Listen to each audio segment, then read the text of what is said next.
дыбыстар себебі бұл дыбыстарды айтқанда өкпеден шыққан ауа ауыз қуысында түрлі кедергілерге ұшырап ауа қысылып шығады. Тілдің қатысына қарай екі дауысты дыбыстың екеуі де олар екі тіл алды дауыссыз себебі бұл дыбыстарды айтқанда тілдің ұшы сәл алға қарай созылып, үсті сәл төмендейді. Сөзде тіл арты дауысты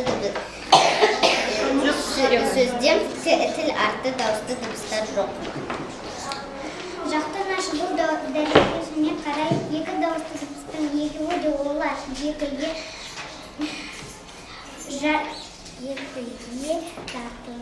екіге жартылай ашық дауысты дыбыстар себебі бұл дыбыстарды айтқанда жақ кең ашылу ал екінші шығады. Сөзде ашық қысқан дауысты дыбыстар. Ермен езудің қатысына қарай екі дауысты дыбыстың екеуі де олар екіге езілік дауысты дыбыс. Себебі бұл дыбысты айтқанда ерін жерліп езу арқа қарай тартылады. Сөзде ерлік дауысты дыбыстар жоқ. Үн мен салдырдың қатысына қарай үш дауыссыз дыбыстың біреуі болбы ұяң дауысты дыбыс. Себебі бұл дыбысты айтқанда салдырдан гөрі үн басым. Екеуі олар екірі үнді дауыссыз дыбыстар. Себебі бұл дыбыстарды айтқанда салдырдан гөрі үн басым. Сөзде қатаң дауыссыз дыбыстар жоқ. Айтылу сазы мен мазмұнына қарай айтылу жасалу тәсіліне қарай үш дауыссыз дыбыстың біреуі бол шұғыл дауыссыз дыбыс. Себебі бұл дыбысты айтқанда дыбыстау мүшелері бір-біріне соқтығысып, ауа үзіліп шұғыл шығады. Екеуі олар екірі діріл дауысы дыбыстар. Себебі бұл дыбыстарды айтқанда дыбыстау мүшелері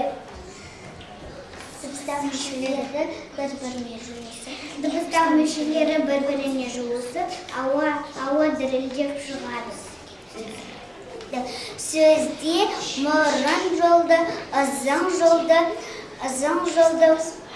ауыз жолды дауыссыз дыбыстар жоқ. Жасалу орны мен дыбыстау мүшелерінің қатысына қарай үш дауыссыз дыбыстың біреуі ол б ерлік дауысты дыбыс. Екеуі олар р тіл алды дауыссызы.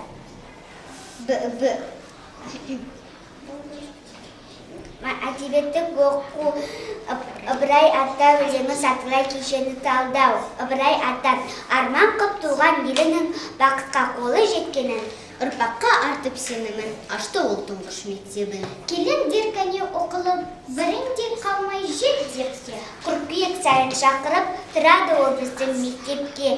Авторы Байбота Серікбайұлы 1954 жылы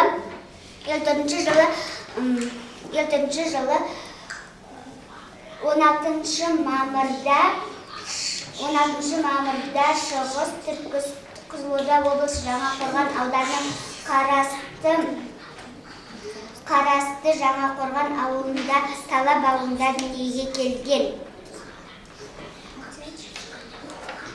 Тақырып автордың айтайын деген ойының негізгі арқауы. Бұл өлеңнің тақырыбы Ыбырай ата. Жанр түрі поэзия өлең дегеніміз белгілі бір үшімен қайынан қайыстырып, өлесінді ырғақпен ырқасып келетін өрнекті сөз жүйесі. Идеясы дегеніміз ақынның айтар өлең мақсаты. Бұл өлеңнің идеясы Ыбырай атамыз барлық қазақ балаларына тұңғыш мектеп ашып, барлық қазақ балаларын оқуға, терең білім алуға қыркүйектің 1 күнінде мектепке шақыртыратынын айтады. Шумақ дегеніміз аяқталған синтаксистік бір тұтас ойды білдіреді. Бұл өлең үш шумақтан тұр. Тармақ өлеңі келесіге көшіріледі. Математика 2 таңбалы сандарды сатылар кешені талдау. Анықтама. 16 натурал сан себебі заттарды санағанда заттардың санын өрнектеуге қолданылатын сандарды натурал сандар дейміз. Бір натурал сандардың бірлігі себебі 16 бірден құралады. Тану жазылуы 16 деп жазылады, солдан оңға қарай жазылады. Оқылуы 16 деп оқимыз, солдан оңға қарай оқимыз. 2 таңбалы сан. 2 таңбалы сан. Мағынасы. Мағынасына қарай. Мағынасы бұл есептік сан. Мағынасы бұл есептік сан. Бұл есептік сандар себебі заттардың сан мөлшерін өрнектейді. Мысалы, 16 балапан, 16 километр жол, 16 литр сүт. Бұл реттік сан себебі заттардың сан мөлшерін анықтайды. 16-шы үй, 16-шы пәтер, 16-шы бала. Координаталы сәуледе кескінде басы болады. Координаталы сәуледе математикалық белгісі. Математикалық белгісі 16 натурал сандарды n деп белгілейміз. Координаталық сәуледе кескіндеу. Координата басы бірлік, кесіндісі бағыты бар түзу сызықты координаталық сәуле дейміз. 0 санақ басы 16 бірлік. Натурал қасиеті натурал сандардың тізбегінің қасиеті. Басы болады, реті болады, шексіз болады. 16 натурал сандар тізбегі емес, себебі реті жоқ, шексіз емес. Салыстыру. Координаталы сәуледе салыстыру. Кем таңбасы. Жазылуы 16 7 кем 16-дан. Себебі координаталы сәуледе сол жақтағы сан, оң жақтағы саннан кем болады. Кем теңдік таңбасы 16 кем 16, себебі координаталық сәуледе бір санға тек бір ғана нүкте сәйкес келеді. Арттың таңбасы себебі координаталық сәуледе сол жақтағы сан, оң жақтағы сан, сол жақтағы саннан артық болады. Мемлекеттің шаруашылығын сатылар кешенді талдау. Анықтама. Мал шаруашылығы адам тамақ өнімдерімен өндірісті шикізатпен қамтамасыз етеді. Тану. Үй жануарларын адамдар өсіреді, қамқор болады, оларға қора салады және төлдеріне қамқор болады. Қасиеті. Үй жануарларының еті, сүті, шұбаты, қымызы, тағам ретінде пайдаланылады. Жүйелі кем келеді. Маңызы. Жануарлар адам өмірдегі маңызы өте зор. Олардың көпшілігі пайдалы болып табылады. Олардан азық-түлік түрлері, ет, май, сүт дайындалады және әртүрлі өнеркәсіп шикізаттары, тері, жүн, жібек өндіріледі. Қорытынды. Мал шаруашылығы туралы толық мағлұмат алдым. Нәтиже. Қойын жақын құлдыр айды шабады. Жылпылдаған жұлдызын ұстай қанат қағады. Ақ бұзауын ұнайды, мөме еті сұрайды, келеді өсіп күн сайын тұмсығын созып қарайды. Кіп кішкене мома қан, қоша қаным ұнатам, сүйеді апам қозым деп, қоша қаным қозым деп. Жылға жуық шығармашылық саласында еңбек еткен. Ол дала мен қала жас аңыз газеттерінде жұмыс істеген. Облыстық Нұр Отан филиалының басшысы болған. Мәтін өзара мағыналық байланысты айтылатын екі немесе одан да көп сөйлемдерден құралады. Бұл шағын мәтін. Тақырыпқа ат қою. Ондағы негізгі ойды немесе тақырыпты қысқаша атау деген сөз. Бұл мәтін құралай деп аталады. Мәтіндегі негізгі ой, автордың айтайын деген басты пікірі мәтіндегі негізгі ой мен тақырып бір-бірімен тығыз байланыста болады. Бұл мәтінде ан туралы айтылған. Мәтін түрлері, мәтіннің үш түрі бар, олар әңгімелеу мәтіні, сипаттау мәтіні, пайымдау мәтіні. Әңгімелеу мәтіні бір нәрсе жөнінде баяндайды, хабарлайды. Әңгімелеу мәтіні үш бөлімнен тұрады. Басы, негізгі бөлімі, соңы. Бұл мәтінде құралай туралы айтылған. Сипаттау мәтіні белгілі бір заттың құбылыстың белгілерін көрсетеді. Қандай екенін сипаттап сөйлейді. Бұл мәтінде құралайдың бейкүнә жануар екені туралы сипатталған. Пайымдау мәтіні бір нәрсе жөнінде Ертең солай айтылғанын дәлелдейді.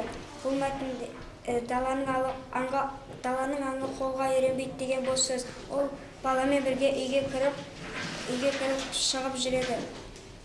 Киімнен ескеріп сүт сұрайды, бірақ анасын іздегендей алысқа қарап алаңдап қалады. Өз пікірім, маған мәтін өте қатты ұнады. Мен осы тақырыптан даланың аңы қолға үйренбейді деген бос сөз екенін білдім. 11 бөлінген 2 тең 5 қалдық 1. 11 бөлінгіш 2 бөлгіш 5 толымсыз бөліндінің мәні 1 қалдық. 16 не 18 қалдықты 2 қорапқа бөліп салу керек. Оны тексереміз. Қанша қалдыш қалады? 16 бөлінген 2 тең 8 қалдық 0. 18 бөлінген 2 тең 9 қалдық 0. Егер қалдық 0-ге тең болатын болса, онда қалдықсыз бөлу. Пайдалы қазбалар тақырыбын сатылар кешен талдау анықтама. Құм, саз, әктас, гранит, сыртқа түрлері әртүрлі болғанымен пайдалы қазбалар дейтін атаумен аталады. Пайдалы дейтін себебі адамға пайдасы тиеді. Қазба дейтін себебі жерден қазылған. Қазбаны іздеп табатын мөлшері. Баланың байлығына әкенің даналығы бар. Сөйлемде бір тыныс белгі бар. Ол нүктені қойылу себебі ойды аяқтап, сөйлемді тиянақтап тұр. Айтылу сөзінің мазмұнына қарай хабарлы сөйлем, себебі ой баянда жеткізіліп тұр. Құрылысына қарай жай сөйлем бірнеше сөзден құралып келіп, тиянақты бір ғана ойды білдіріп тұр. Жай сөйлемдерін анықтау үшін сөйлемдегі сөздерді сөйлем мүшелеріне қарай талдаймыз. Ол үшін мен алдымен сөйлемнің баяндаушын табамыз, себебі баяндаушы сөйлем болмайды. Баяндауыш дегеніміз сөйлемде жүктеліп келіп, бастауыштың қимылын, іс-әрекетін кім екенін білдіретін сөз табы. Баяндауыштың негізгі сұрақтары: не істеді, не қылған, қайтты, тағы басқа. Сөйлемнің бастауышы жоқ. Даналығы қайтеді бар. Дара етістікті атау тұлғалы баяндауыш. Баяндауыш арқылы бастауышты табамыз. 1945 жылы өмірден озды. Жылау жылшы әрі айтыскер ақын. Жамбыл облысының Жамбыл тауының етегінде дүниеге келген. Жамбылдың жас кезінен ақындық дарыны таныла бастаған. Өзінің қауышшаған ортасында ән мен жырға кеңелтіп өткен. Тіпті орыс және қырғыз елдерінде даңқы жайылған. Тақырып дегеніміз не? Бұл әңгіменің тақырыбы қалай аталады? Тақырып дегеніміз белгілі бір дәуірдегі қоғамдық шындықтың сәулесі, автордың айтар ойының түпқазығы. Бұл әңгіменің тақырыбы менің өмірім. Бұл қандай жанр түріне жатады деп ойлайсыңдар? Жанр түрі шағын көлемді эпикалық түрі әңгіме. Әңгіме дегеніміз көлемі шағын әдеби жанр. Бұл әңгіменің негізгі ойы не деп ойлайсыңдар? Идея дегеніміз автор тақырып арқылы шынайы өмір шындық зерттеуінің өз көзқарасы, өз метрма тұрғысынан бейнелейді. Сол арқылы өз мақсат мүддесінің арманын білдіреді. Бұл әңгіменің идеясы Жамбыл Жабаев атамыздың балалық шағы мен өнерге деген құштарлығы. Әңгімедегі негізгі кейіпкер кім? Әңгімедегі негізгі кейіпкер жырау жылшы әрі айтыскер. Жақсы, молодцы. Келесі математика, жазбаша бөлу. Анықтама. Бірінші реткі қалдық келесі орындағы немесе бөлінгіштен бөліп алынғаннан кейінгі қалған санның ең жоғары орны бірлікке келтіріледі және бөлінгіштің сол орнындағы бұрынғы цифрына қосылады. Таңы бошта бөлінді үлкен разрядтан бастаймыз. Алдымен бөлгіш қанша орынды сан болса, бөлінгіштің ең жоғары орнынан бастап сонша орынды санды бөліп алады.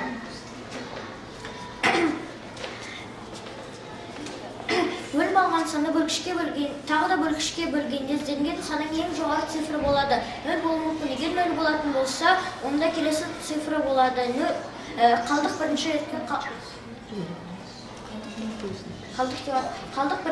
қалдық деп аталады. Бөлшектің білі ондағы сан есептес болғанға дейін жоғарыдағы тәсіл бойынша жүргізіле береді. Қалдық қалмаса бөлінді, толық бөлінді, қалдық қалса бөлінді, толымсыз бөлінді делінеді. Мысалы 532 бөлі 4 тен 130. 532 бөлі 4. 5-ті 4-ке бөлеміз, 1-ден береміз. 1 мен 4-ті көбейтеміз, тен 4. 5 пен 4 азайтқанда тен 1. 1 4-ке бөлінбегендіктен оның қасына 3-ті жазамыз. Жақсы, тамаша, дүниетаным. Анықтама. Атмосфера жердің газ тәрізді қабығы. Бұл жер қабаттарының ең жоғарғы және тығыздалған ең асыл қабат. Бұл ауа деп аталатын газдардың қосылысынан тұрады. Тану, ауа біздің айналамызда жердің беткі қабатында, суда, бақ жерлерде, қатты денелердің құрамында да бар. Біз ауа кеңістігінің ең төменгі қабатында тұрамыз. Ол атмосфера. Ауа қабаты жерді күндіз қатты ысып, түнде қатты суып кетуге қорғайды. Құрамы ауа, азот, оттегі, көмір қышқыл газы мен су буларының белгілі бөлшектерінің газ қоспасы. Маңызы, ауа күн сәулесін жақсы ұстап тұрады. Жер бетіне жылу таратады. Қасиеттері ауа түссіз, иіссіз, дәмсіз және көзге көрінбейді. Ауаның пішіні жоқ. Ауаны қысуға болады, сонда серпімді күйге енеді. Адымда қысылған ауаның күшін пайдалануды үйренеді. Соның көмегімен көптеген механизмдер жұмыс істейді. Мысалы, аквариумға арналған компрессор, велосипедтің дөңгелегіне арналған сорға. Ауаның жан-жағындағы өсімдіктерге беретін пайдасы. Аналығындағы еңбекті білім мен еңбекпен адамгершілікке өтеуде. Келесі, математика. 14 сан қатлай кешен табылады. Анықтама 14 натурал сан. Себебі нәрселерді санауға қолданылатын санда натурал санда деп аталады. Тану оқылуы 14 те оқылады. 14 екі таңбалы сан. Жазылуы. 14 Деп жазылады, да? 14 деп жазылады. 14 екі таңбалы сан. Мағынасы негізгі сан. 14